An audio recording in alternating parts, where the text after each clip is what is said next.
Hey, welcome to Vortex Garage, and we're going to have a really short video today featuring our WJ, and we're going to talk about a really annoying noise that you can develop in the back of your Jeep.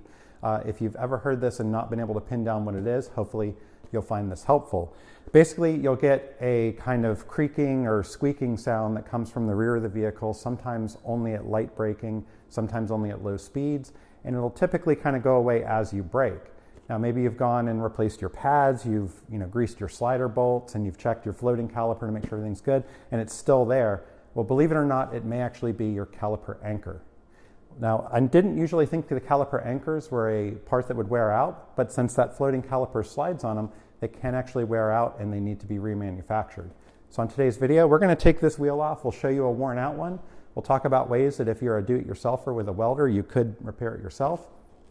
Or if you want to, we'll show you how you can get a remanufactured piece for pretty cheap, put it on there and take care of those noises. So let's go ahead and get started. We'll take this wheel off. Of course, we do have the Jeep supported by a jack stand. Never rely on your hydraulic jack only. So we're safe and supported here, so we're going to go ahead and zing this wheel off, and we'll go ahead and start showing you a few things. All right, so to get our wheel off, we are going to use our Makita 1/2-inch impact. It's a lithium-ion 18-volt. It's a great tool. Highly recommend it. All right, so removal of the caliper is very easy. You got to come pop these little plastic caps off the back of the slider bolts, and you're going to need a 7mm Allen key adapter, or a hex adapter, I guess. Get those loose.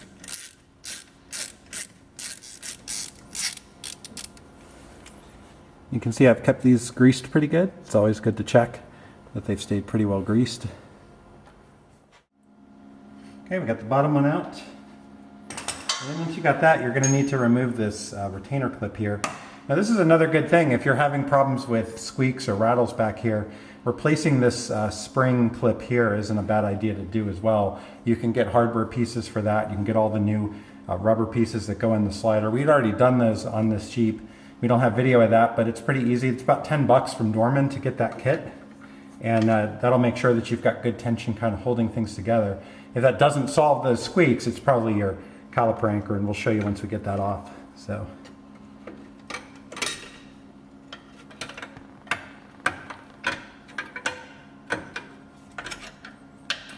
Go.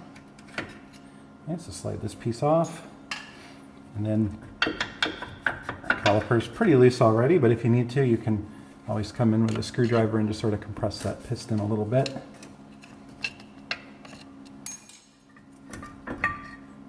Okay, and then of course your pad's going to stay in the other side there, and in the piston it actually kind of clips in. So we'll just inspect everything to make sure it looks good.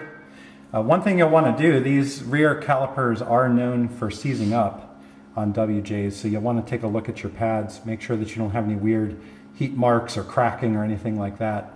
And this one has been replaced already, and this one's in good shape. All right, so once that's done, you can go ahead and remove your bracket here. So we'll need to get the right socket to get that off. There's basically 2 bolts that hold it on in the back, so we're going to get what we need to do that. If you've never taken them off, they can be on pretty tight, so make sure you get the appropriate nice ratchet to get that off. So we'll gather some tools and we'll take this off so we can get a closer look going. All right, so we're going to make sure our caliper is safe and out of the way. I actually like to kind of put the notched piece of the front of the caliper on our lower control arm. It actually holds it good. It doesn't put any tension or strain on our brake hose. So it's nice and easy. Okay, let's make sure we have this on off. We're going to use a 1/2-inch ratchet to go ahead and remove this piece back here. It is an 18mm on the anchor bolts.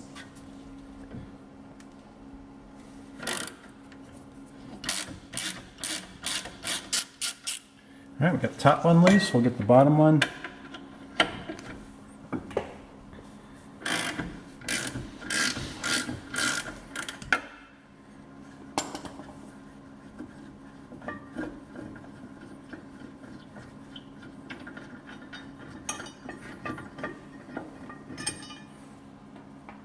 All right, there we go. That's pretty much it. So here is our original anchor. And the one thing you're going to want to know is if you do decide to buy a replacement, because they are actually pretty inexpensive, and we'll talk about that, you'll want to make sure that you get the right part number. I believe they do differ from side to side. So they are two different part numbers, so make sure you take that into account. All right, so we're going to clean this one up a little bit so we can get a good view. But essentially in these grooves is where you're going to end up with wear. And we should be able to see that pretty easily once we clean all the grease off of it. So we'll do that. We'll take a look and see, and we'll compare it to the new one and give you some close-up views. We'll move over to the workbench to do that. So let's do that, and we'll meet you over there.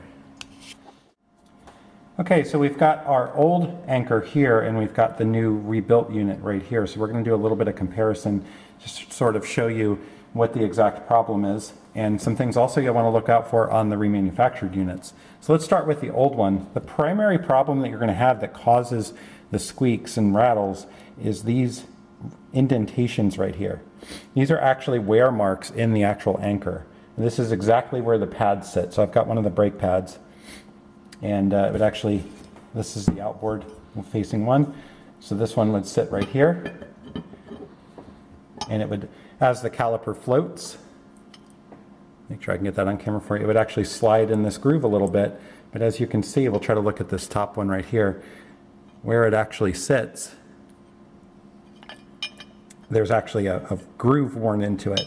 And this will cause, in that kind of floating and sliding motion, it'll hang up a little bit, and that's where you'll get an unevenness and a squeak and a rattle and all that. So this is exactly what the problem is that causes that squeak. It's essentially these pieces right in here. Let's try to see if you can get them on camera good. These kind of wear marks right here. Now, the reason I said you could fix these yourselves, and I don't think we'll do it on this particular film here, but you can take your welder and run a little bit of a bead here and then grind it flat. And that would actually solve this problem if you've got a welder. So if you're confident with your welder and knowing that this isn't aluminum, you can run a little bit of a bead here, grind it down, and repair these pieces yourself.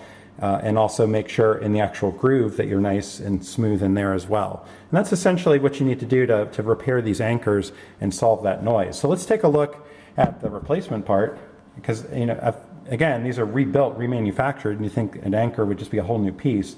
But you can actually see here, try to get it on camera a little bit, where they have run a weld and fix it and then coat it over it. So you can actually see the weld repairs that they've done in the exact same spots.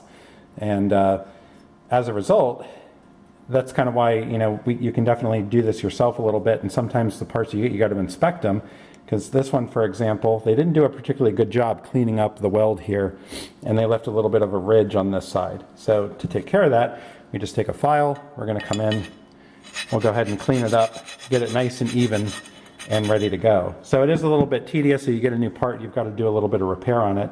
I've replaced both of these. I can tell you the other one was in a lot better shape than this one. This one does not look quite as good. This side needs a little cleanup as well. So we'll clean those up, get these grooves nice and perfect, and go ahead and install them. So you might be wondering, you know, why go ahead and buy one of these if you can just repair the existing one? So really the big question is do you have a welder, or are you comfortable welding this cast piece? Do you want to do the cleanup work on those welds? And it probably wouldn't take too long, and it's not a bad thing to do. We're going to keep these and probably do that eventually so we have another set. But the actual remanufactured pieces, again, the other one I had was a little nicer. They're very inexpensive. They're under $20, and I was able to get them online without a core return, which made them worth it. If you have a core return, it's probably more of a pain, and I would definitely say if you're up for welding, go ahead and fix this up yourself, and that would probably take care of it. So this is inexpensive if you're willing to do it yourself. It's also still inexpensive if you need to buy a replacement. Like I said, you can get them online under 20 bucks with no core. So let's go ahead and reinstall this. We're just going to use our service manual. The installation's the reverse, but we're going to use the correct torque values on everything. We'll reinstall everything and should be good to go. Okay. All right, so we got our caliper anchor all cleaned up. We made sure that it was nice and smooth, used a file to kind of clean it up. And we're going to go ahead and reinstall it. Now the torque values on this, according to the service manual, is 66 to 85 foot-pounds. We're going to kind of cut it, sort it down the middle, and do 80 foot-pounds. So basically just come line it up back here. Get your bolts started. And they should go in by hand pretty easily.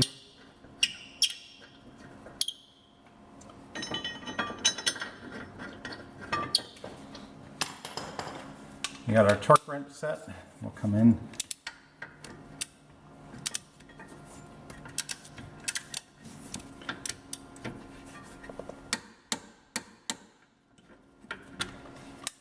There's our top one done.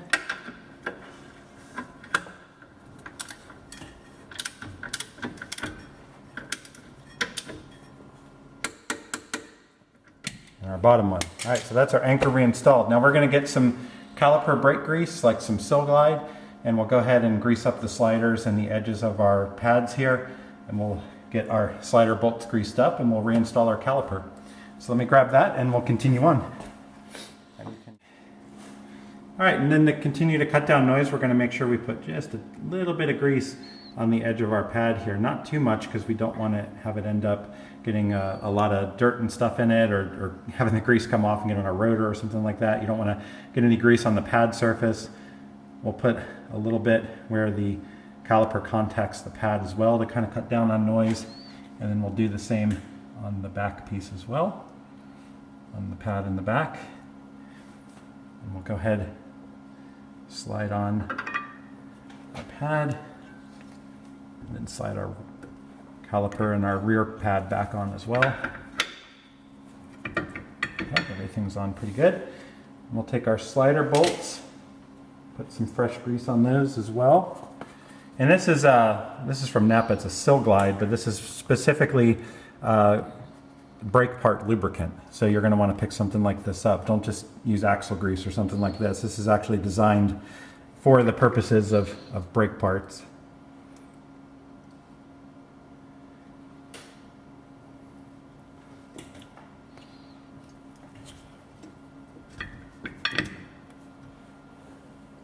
Okay, we'll get our other slider pin in, and then we'll start tightening these down, and we'll check the torque values on that, and we'll join you back here as we're tightening them down. But that's pretty much it. Just make sure that your sliders are in good shape, they're clean, and well lubricated. Okay, so we've got our slider bolts in, and we're getting those tightened down with our 7mm hex adapter socket here. And the service manual calls for 21 to 30 foot-pounds of torque on these, so we're going to, again, kind of cut it in the middle, do 26 on them actually. It's going to do 25, but 26 is one better. Okay, so there's our top one. We'll come in for the bottom.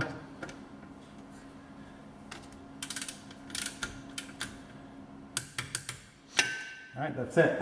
So a common mistake on those is to really tighten those down quite a bit. They really don't have to be that tight. Again, the book calls for just 21 to 30 foot-pounds on those. All right, don't forget your little rubber caps or plastic caps on the end of the sliders there.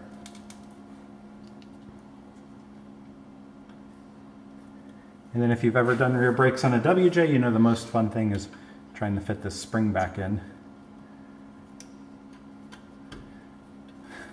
That shouldn't have been that easy. So I'm glad it was. It looks really awesome on video, but I'm actually a little concerned how easy that was. That's one of those replacement Dormans. I usually feel like they should be quite a bit tighter than that. So we'll see if we still have noise, but at any rate, that's pretty much it for this job. So again, this is a pretty easy to replace part. It's inexpensive if you just want to buy it. You can repair it yourself, but if you're looking to do it the quick way, just run out, grab one, have it shipped, no core return, nothing to worry about. It takes about maybe 15 minutes to slap it on, and that'll solve that strange noise you got in the back. So we already did the other side. This is the only one we had left to do, and we should be in good shape and have some noise-free braking from here on out. All right, well, thanks for joining. We'll try to do some more kind of quicker videos like this for you as we go forward, and we hope you enjoy them. As always, subscribe, and we'll see you again here on the Vortex Garage.